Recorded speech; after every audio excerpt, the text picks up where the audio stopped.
Chapter 4. The enemy to be starved into submission. "He is gone!" cried Martha, running out of her kitchen at the noise of the violent slamming of doors. "Yes," I replied, "completely gone." "Well, and how about his dinner?" said the old servant. "He won't have any." "And his supper?" "He won't have any." "What?" cried Martha with clasped hands.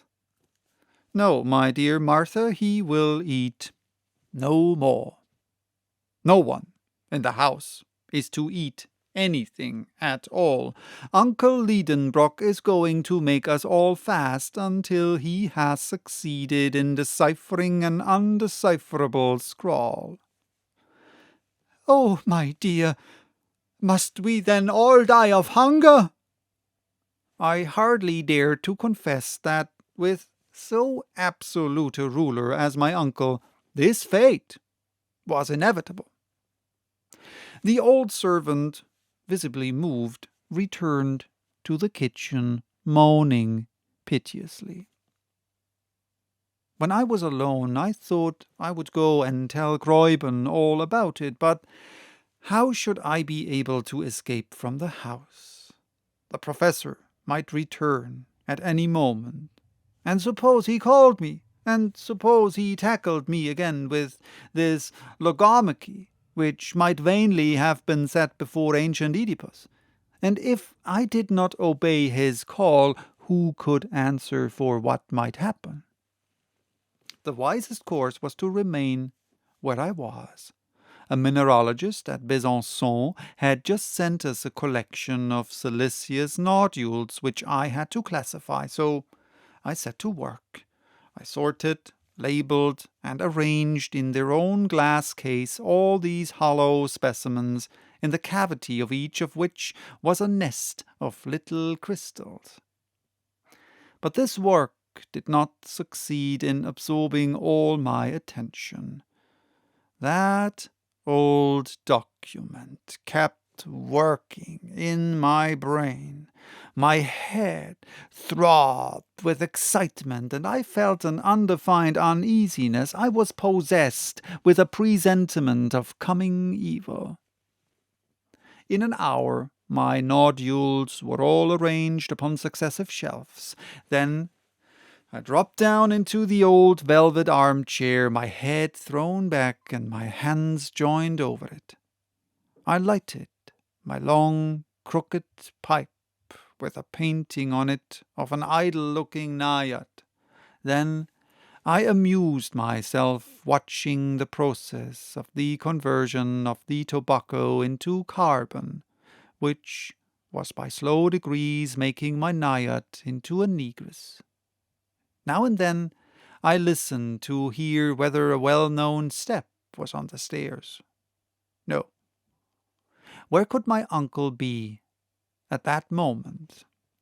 I fancied him running under the noble trees which line the road to Altona, gesticulating, making shots with his cane, thrashing the long grass, cutting the heads of the thistles, and disturbing the contemplative storks in their peaceful solitude.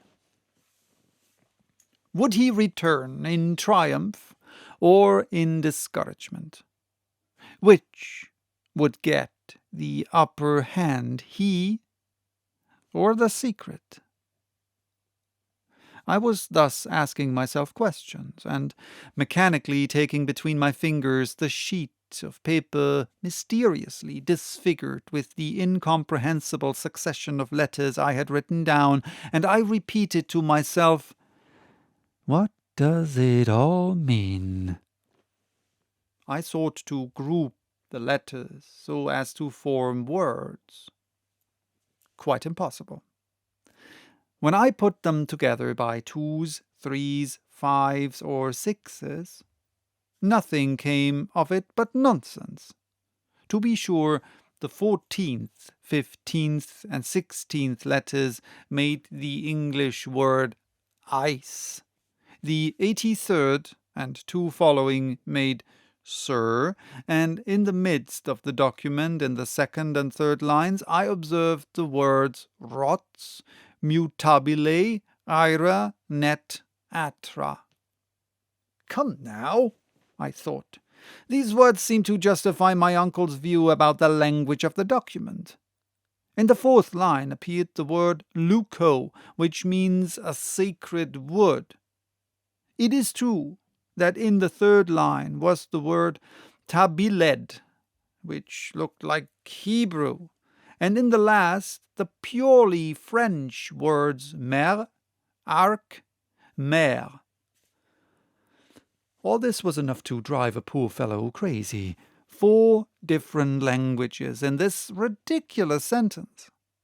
What connection could there possibly be between such words as ice, sir, anger, cruel, sacred, wood, changeable, mother, bow, and sea? The first and the last might have something to do with each other. It was not at all surprising that in a document written in Iceland there should be mention of a sea of ice. But it was quite another thing to get to the end of this cryptogram with so small a clue. So I was struggling with an insurmountable difficulty. My brain got heated. My eyes watered over that sheet of paper.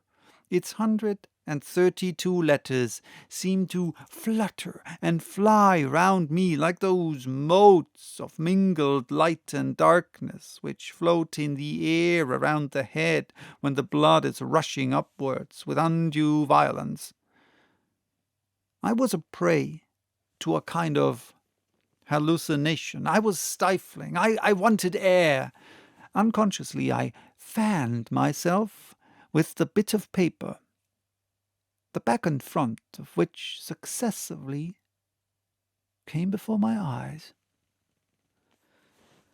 What was my surprise when, in one of those rapid revolutions, at the moment when the back was turned to me, I thought I caught sight of the Latin words craterem, terrestre, and others.